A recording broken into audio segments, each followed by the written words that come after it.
4ஆம் இடத்தில் இருப்பதனால தாய்க்கு உடல்நல பாதிப்பு ஏற்படும். அபராதம், வீண் அபராதம், ஃபைன் கட்டுறது, கோர்ட்டில் ஃபைன் கட்டுறது, போலீஸில் ஃபைன் கட்டுறது, இதெல்லாம் வரும். வாகன ரிப்பேர் செலவு 4ஆம் இடத்தில் சனி இருக்கனால வாகனங்கள் ரிப்பேர் ஆகும். வீட்டில் கம்ப்யூட்டர் வச்சு பிஸ்னஸ் பண்ணுறீங்கன்னா கம்ப்யூட்டர் ரிப்பேர் ஆகும், ஓஎஸ் மாற்றணும், டிவி ரிப்பேர் ஆகும், இது போன்ற ஹோம் அப்ளையன்ஸ்லாம் ரிப்பேர் ஆகும். வீடு கட்டுமானம் பண்ணுறதுக்கான காலமாக இருக்கும். உடல் பருமன் ஏற்படும். ராசியை முதல் 4 மாதம் குரு பகவான் பார்க்கறதுனால ரொம்ப பிஸியாக இருப்பீங்க. ஓவர் பிஸின்னு சொல்லக்கூடிய ஒரு காலமாக இருக்கும். புதிய வீடு வாங்குவதற்கான யோகம், வீடு கட்டுவதற்கான யோகம், நிலம் வாங்குவதற்கான யோகம் ஏற்படும்.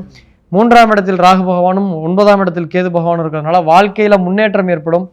புதிய திட்டம் பெரிய அளவு வெற்றியை தரும். நிலம் விற்பனையாகும். ஏதாவது பூர்வீக சொத்து விற்பனையாகலை, இல்லை ஒரு நில விலை ஏறினா வாங்கலான்னு ஒன்று வாங்கி போட்டேன், அது ரொம்ப நாளாக விற்காமல் இருக்குதுன்னா நில விலை நல்ல ரேட்டுக்கு விற்பனையாகும். இருக்கின்ற துறையில் பிரபலமடையக்கூடிய ஒரு யோகமாக இருக்கும். ஏன்னா ராசிக்கு 3ஆம் இடத்தில் ராகு வரும்போது நீங்கள் என்ன ஃபீல்டில் இருக்கீங்களோ அதில் ரொம்ப பாப்புலாரிட்டி கிடைக்கும்.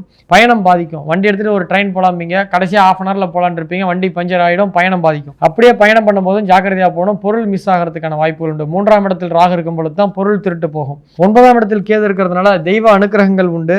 தலை போகிற ப்ராப்ளம் வந்தால் கூட அதை சரி செய்யக்கூடிய யோகம் உண்டு. ஸோ உங்களோட எதிரிகள்லாம் கண்ட்ரோல் ஆகிறதுக்கான வேலைகளை பண்ணுங்கள். நீங்கள் கண்டுக்காக பண்ணிட்டீங்கன்னா அதுவே தொழிலை பாதிக்கும். எதிரிகள் கொஞ்சம் கொஞ்சமாக குறைவாங்க. கொடி கட்டி பிஸ்னஸ் பறக்கும்.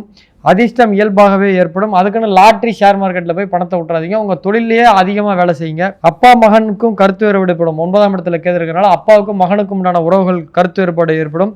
அதிகமான விசேஷத்துக்கு போய் நிறையா மொய் வைக்க வேண்டிய நிலைமை ஏற்படும். ஸோ இந்த ஆண்டு பணத்தட்டுப்பாடு வரும்.